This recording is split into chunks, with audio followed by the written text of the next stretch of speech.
Our next guest is Adrian Mitchell. Now, Adrian is probably one of the most influential poets writing in the English language today. He's a best-selling poet for the past 30 years all over Europe, and he's read his work literally all over the world. He's been described as an underground rebel, an agent provocateur, a champion of equality, justice and freedom. His commitment to the pacifist politics is well known. He first came to public attention as a poet during the protests against the Vietnam War and was recently appointed the Shadow Poet Laureate. Poems such as Playground and Roundabout were written in the wake of the invasion of Iraq. He's equally at home writing for adults and children. And he's perhaps best known for saying that the most people ignore most poetry because poetry ignores most people.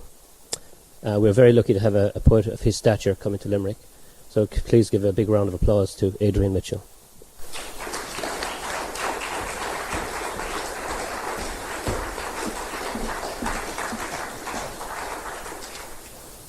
Thanks, Dominic. Thank you for asking me to Limerick. I'm very happy to be here. Never been here before, but I've walked around it quite a lot of it, guided by my friend Tim Cunningham, and it is beautiful. What is poetry? I was asked that in Bulgaria once, and so I sat down backstage and wrote this poem to go out and do for them. What is poetry? Oh, look at those naked words dancing together. Everyone's very embarrassed. Only one thing to do about it. Off with your clothes and join in the dance. Naked poems and people dancing together? There's going to be trouble. Here come the poetry police. Keep dancing. That was What is Poetry. This is about human beings. I wrote this, can't remember when, but then I got a phone call from the Poetry Society in London. I'm not used to that, but they phoned me and they said, look, we're having a competition. So I said, you're always having competitions, that's what you do. So they said, no, this is a real competition to choose a poem to be sent into space so that aliens can read it one day, maybe. So, that sounds fine. So they said, we'd like to send your poem Human Beings. Maybe. We'd like to put it to the audience of the world on the internet. And there are about 10 other poets of distinction whose poems we're going to put up for the election. And anyway, I said, okay, put it up. It's all right. And then I got a phone call about a couple of months later saying, you know that, oh yeah, your poem won. I said, didn't. They did by a mile, they said. By a mile. And so I'm just doing that boast on behalf of the poem to make it feel good before it goes into bat. Human beings. Oh, look at your hands, your beautiful, useful hands. You're not an ape. You're not a parrot. You're not a slow loris or a smart missile. You're human. Not British, not American, not Palestinian, not Israeli. You're human. Not Catholic, not Protestant, not Muslim, not Hindu. You're human. We all start human. We end up human. Human first, human last. We're human or we're nothing. Nothing but bombs and poison gas. Nothing but guns and torturers. Nothing but slaves of greed and war if we're not human. Look at your body with its amazing system of nerve wires and blood canals. Think about your mind, which can think about itself and the whole universe. Look at your face, which can freeze into horror or melt into love. Look at all that life, all that beauty. You're human. They are human. We are human. Now let's try to be human. Dance.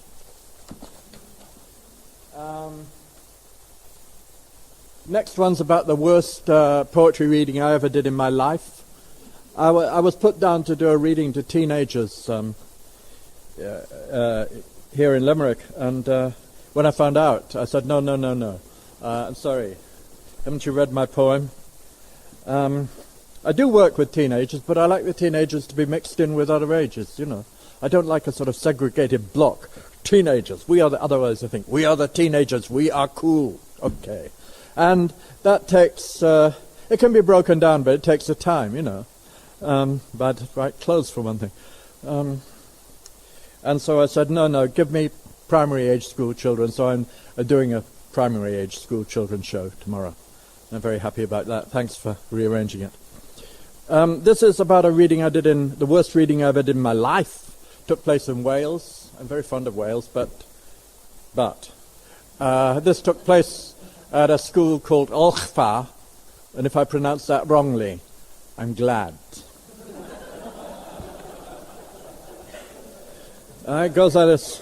I had told Nigel Jenkins, the bard of Mumbles, who was my friend, that I wanted to read to a large audience. Yeah? I was led in to entertain the fourth and fifth and reject forms of an enormous comprehensive in a hall the size of a jumbo jet hangar. They seemed as multitudinous as the armies of Genghis Khan, but they were larger and hairier and less interested in poetry. I tried to read a few of my poems. My political ones were dismissed as ancient history. My love lyrics scoffed at for their naivety. My banter greeted by 1,000 embalmed faces. It was a Friday afternoon to end all Friday afternoons. It was Goliath dressed up as just William, yawning in my face. The audience stretched from Wales to Florida. The front rows shuffled their terrible boots in their sleep or read magazines with mutilated nudes on their covers. Further back they were snorting anthracite, and even further back they were tearing the blazers off each other's backs and indulging in Welsh kissing. This was a bottomless seabed of Friday afternoon. A tall boy with several jam-stained bandages around his head asked me, "Have you got any horror poems?" What sort of horror poems? You know, poems with rusty spikes sticking out of people's necks. I shook my head. The tall boy snarled and began to chew one of his bandages. Then a lobster boy in the front row detached a lump of pink bubble gum from his stubble before he asked me scornfully, "Why are your trousers so long?" That was it. That was the...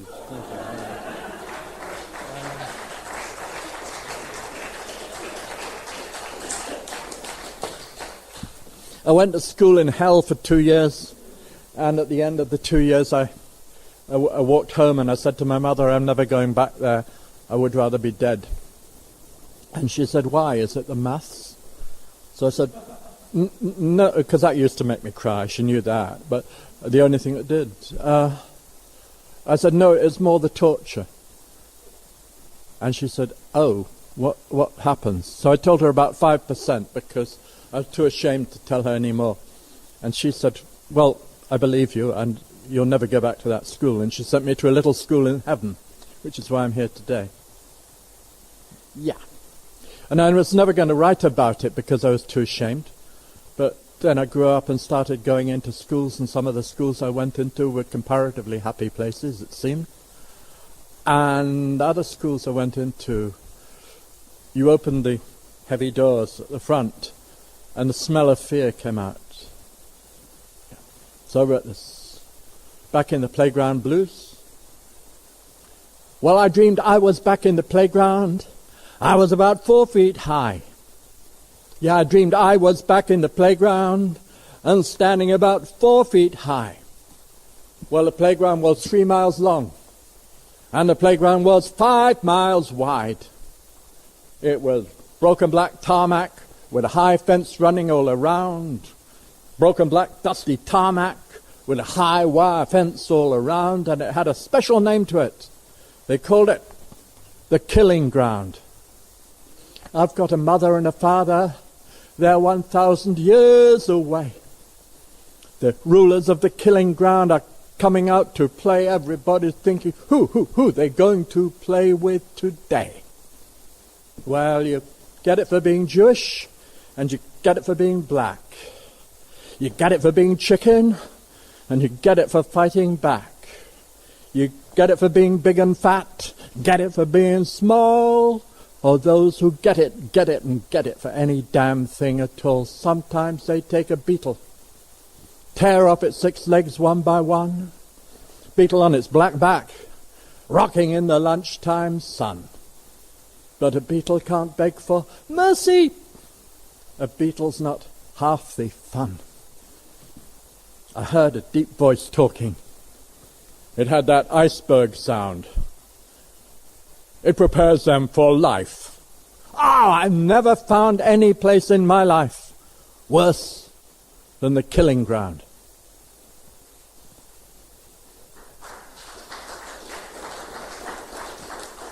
It's still going on just about as bad as ever, I think. In England, anyway. Poem about happiness? Yeah. I find poems about happiness pretty hard to write, but this one was easy.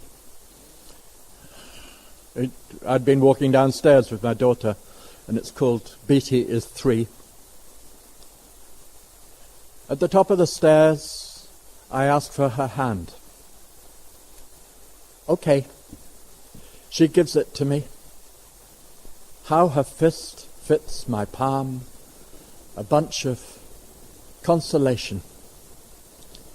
We take our time down the steep carpet way, as I wish, silently, that the stairs were endless. I knew I wanted to write it down as soon as I got to the bottom of the stairs, so I took Beatty into the kitchen, gave her to her mother and said, poetry emergency, whip, and got upstairs and wrote about 16 lines, which I then cut down to 8. And it's been very helpful, that poem, because Beatty and I and her mother, on two sides, mother and father against teenager. We've had terrible battles and things like that. We had terrible battles. And that poem helped at the worst times. Love poem? It's a very short love poem, but it became very famous in England.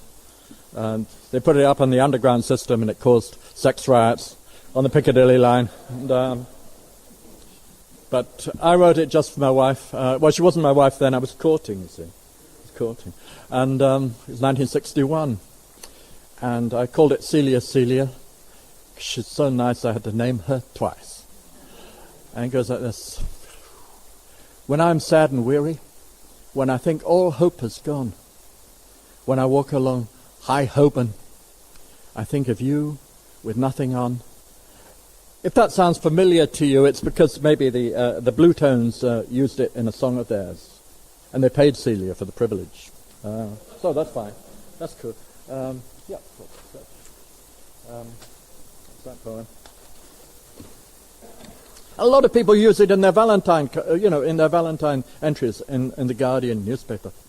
Only they change it. They sort of say, when I walk along Billericay High Street, or something like that, They have no regard for the principles of prosody, and they take this jewel of English literature and they hash it up, just because of their bestial lusts, yeah? Okay. They're likely to have bestial lusts. Okay. That's another thing. I wrote this partly for my brother, Jimmy, and his wife, Anne. And it's... I don't know... because I'm 73 now, and you do sort of think about death a little more often, partly because a lot of your friends keep dropping off, and partly because you're trying to get on terms with the old fella. Not friends exactly. I don't want to be friends with death, but I want to be on speaking terms. Death is smaller than I thought. My mother and father died some years ago. I loved them very much. When they died, my love for them did not vanish or fade away. It stayed just about the same, only a sadder colour. And I can feel their love for me same as it ever was. Nowadays, in good times or bad, I sometimes ask my mother and father to walk beside me or sit with me so we can talk together or be silent. They always come to me. I talk to them and listen to them, and I think I hear them talk to me. It's very simple. Nothing to do with spiritualism or religion or mumbo-jumbo. It is imaginary. It is real. It is love.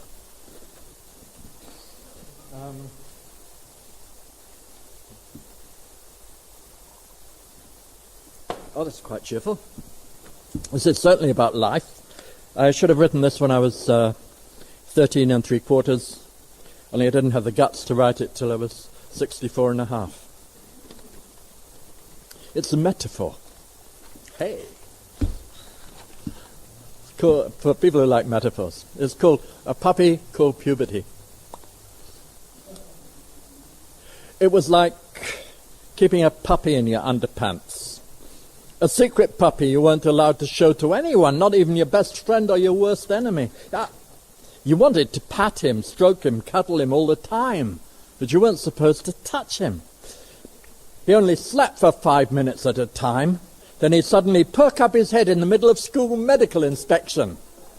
And always on bus rides, so you had to climb down from the upper deck all bent double to smuggle the puppy off the bus without the buxom conductress spotting your wicked and ticketless stowaway. Jumping up, wet-nosed, eagerly wagging. He only stopped being a nuisance when you were alone together, pretending to be doing your homework, but really gazing at each other through hot and hazy daydreams of those beautiful schoolgirls on the bus with kittens bouncing in their sweaters.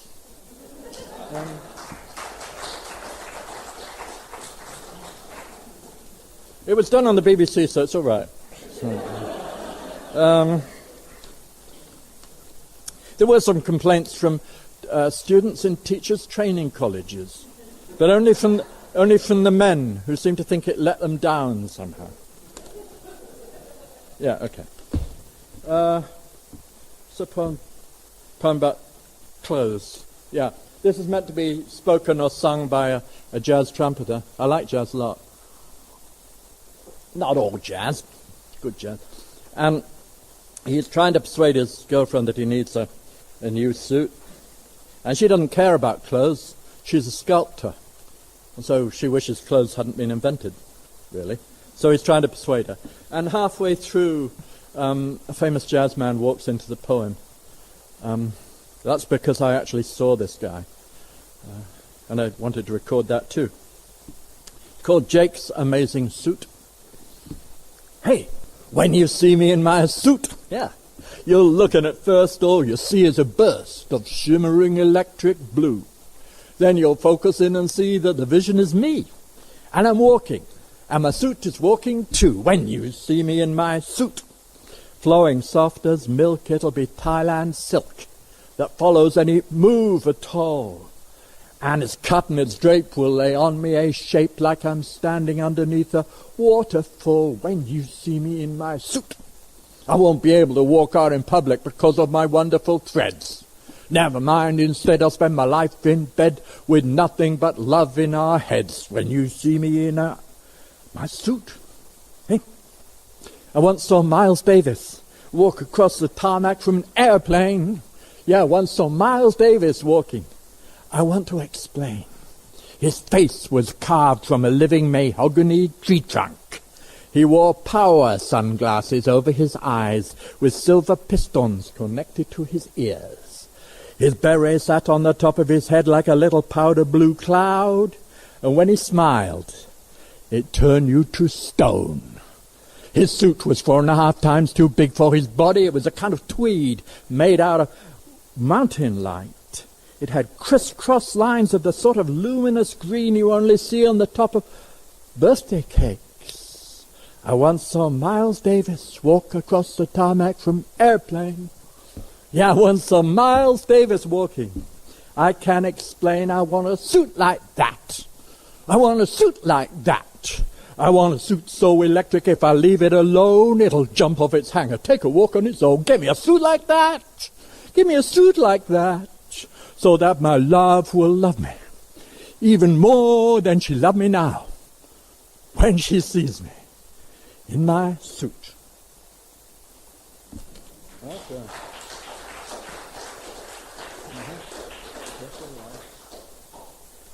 Would you like to join in? I said, would you like to join in, Limerick? Yeah, okay, all right. I got one I'd like you to join in anyway, it helps me. It's a little riff. It's very easy. Okay, I'll give you the conducting. When I go like that, if you could go da-da-da-da-dum. Yeah, you do that? Let's practice. Not quite, you're nearly there. That's da-da-da-da-dum. Got it? No, all together, please. Pretty good. Okay. Let's get a little sharper. Yeah, okay. It's called the Stuck Together song. It's my attempt to write a new national anthem for England because, or rather for the untied kingdom. I didn't want to leave out anyone who still wanted to be in there. It's called the Stuck Together song. You'll find out why. I was standing in a cake shop in this awful little town. I was looking for a waitress. There was no one around. I picked a kind of coconut. I picked myself a kind of coconut item and a chocolate eclair. But when I come to bite them, they were stuck together. Hoo-hoo. Stuck together. Hoo-hoo. Well, I walked out of that cake shop with a sack and a guitar and a wickerwork dog basket. I was looking for my car. I bumped into a pair of gentlemen in suits. They had pinchy white faces and waterproof boots. They were stuck together, hoo-hoo. Stuck together, hoo-hoo. You know they were stuck together for the rest of their life. Like the blade and handle of a butcher's knife, like a pair of patent shoes made of patent leather. They were stuck together, hoo-hoo, stuck together, hoo-hoo. Me, I was born on the British Isles like 60 million other suckers. Half of me Scottish, half of me English, half of my friends are foreign fuckers. Scotland, England, Northern Ireland, Wales, 4 different breeds of dog with droopy tails, and all of us stuck together, ho ho, stuck together, ho ho, stuck together.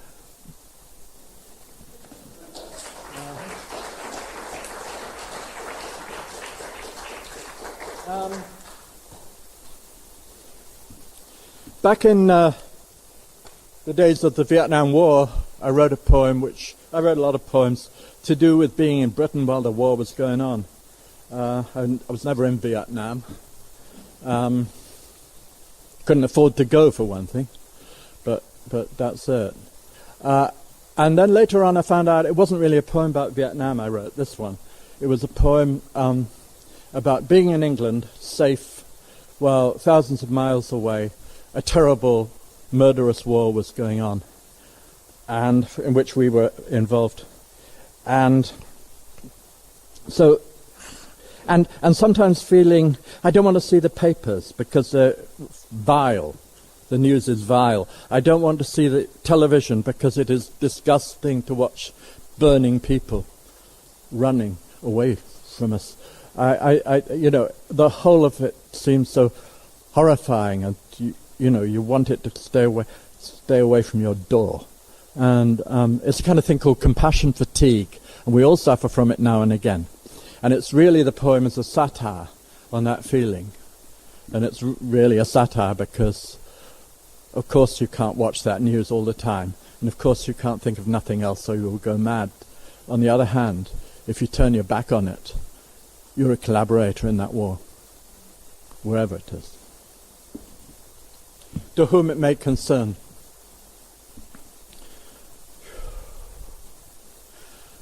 I was run over by the truth one day. Ever since the accident, I've walked this way. So stick my legs in plaster. Tell me lies about Vietnam. I heard the alarm clock screaming with pain. Couldn't find myself, so I went back to sleep again. So fill my ears with silver, stick my legs in plaster, tell me lies about Vietnam. Every time I shut my eyes, all I see is flames. I made a marble phone book, and I carved all the names. So coat my eyes with butter, fill my ears with silver, stick my legs in plaster, tell me lies about Vietnam. I smell something burning. Hope it's just my brains. They're only dropping peppermints and daisy chains, so stuff my nose with garlic, coat my eyes with butter, fill my ears with silver, stick my legs in plaster, tell me lies about Vietnam. Where were you at the time of the crime? I was down by the cenotaph drinking slime, so chain my tongue with whiskey, stuff my nose with garlic, coat my eyes with butter, fill my ears with silver, stick my legs in plaster, tell me lies about Vietnam.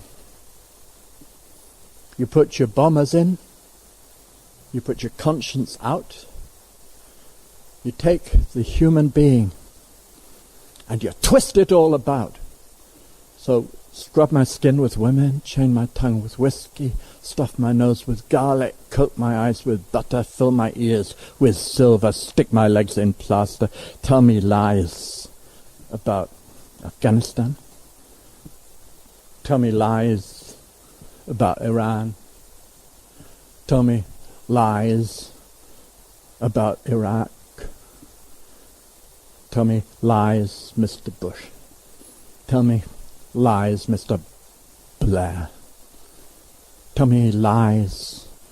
Tell me lies about Vietnam.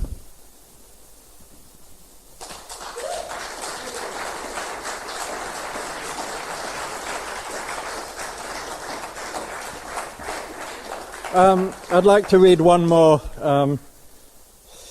sort of the reverse of that poem, really. I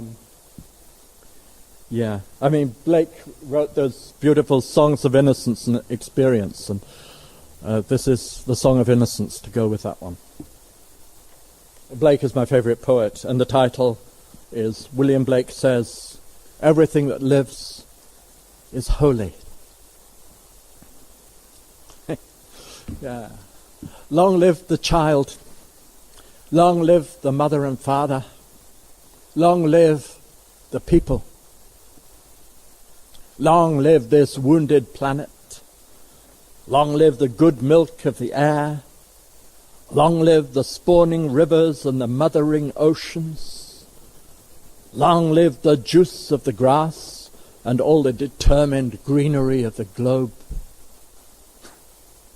Long live the elephants and the sea horses, the hummingbirds and the gorillas, the dogs and cats and field mice, all the surviving animals, our innocent sisters and brothers. Long live the earth, deeper than all our thinking. We have done enough killing. Long live the man, long live the woman who use both courage and compassion. Long live their children, and long live their grandchildren.